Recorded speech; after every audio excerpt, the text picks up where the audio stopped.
pronti per volare.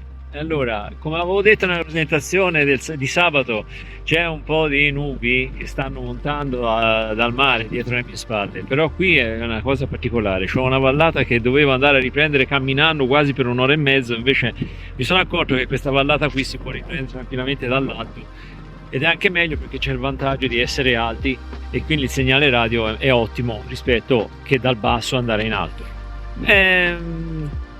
Vi lascio in descrizione ancora una volta la località in cui mi trovo, però chiaramente io non è che mi posso ricordare tutti i nomi, quindi li metterò nella descrizione con tanto di Google Earth eccetera eccetera. Si parte, dai, poi ci rivediamo alla fine della prima batteria, cioè del primo.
Allora, volo terminato, una cosa spaventosa, perché quando abbiamo dei punti di riferimento, per esempio questa collina qua, c'è un punto lì e un punto in cima alla vetta, è spettacolare. Poi sulla destra c'è un altro punto là sulla vetta e un altro punto qui in alto.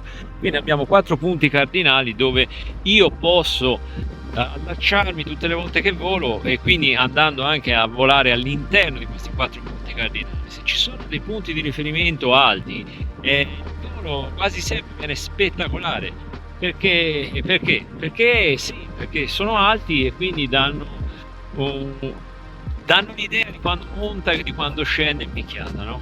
Molto bella questa situazione qua. Andiamo avanti col secondo volo e poi ci rivediamo ai commenti finali, come sempre.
Volo magnifico, per me molto stupendo, venuto bellissimo, il paesaggio è degno di nota, perché come c'è il paesaggio degno di nota, e allora anche il volo viene spettacolare. Ho cercato di fare delle linee di volo, delle coordinate totalmente diverse dal primo volo, se no viene monotono, no? Ma chiaramente durando solo 5 minuti il volo, è chiaro che io devo andare a prendere delle coordinate di volo diverse rispetto al primo volo.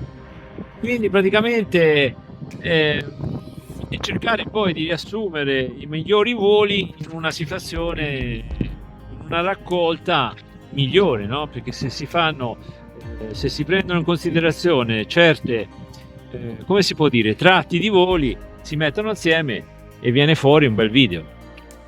Ma se i voli sono sempre uguali, cioè le stesse coordinate di volo, eccetera, eccetera, a quel punto lì è un problema, perché dopo diventa veramente monotono il video. Beh, che dire, se vi piace mettete un like, e se non vi piace potete mettere un pollice in giù, come vi pare. Però se vi piace vi invito, vi ricordo più che altro, perché anche io mi scordo a volte, anche se mi piace un video, a volte mi scordo di mettere mi piace, e una bella iscrizione sarebbe bello. Se vi piace il canale, per non perdere le ultime novità delle settimane, è chiaro che un'iscrizione è perfetta, perché vi ricorda quando esce il video del vostro canale preferito, è chiaro. Qui vi posto invece i nuovi canali che ho creato a gennaio del 2024, cioè di quest'anno chiaramente. In particolar modo uno, Drone Generation Equipment, che tratta di dispositivi elettronici, tutorial, droni, eccetera eccetera, la mia attrezzatura di volo, tutte quelle belle cose che io praticamente uso giornalmente, io le metterò a disposizione vostra, in maniera tale che potranno, se volete, esservi utili nel quotidiano. Benissimo, ho detto tutto. Io che dire, vi aspetto sabato per un'anteprima su Instagram, sempre del volo, che uscirà il lunedì successivo, e vi aspetto lunedì, cioè alle ore 20 per l'esattezza, per un nuovo volo. Speriamo che siano belli e che a voi possano piacere. Va bene? Ciao ragazzi, ciao.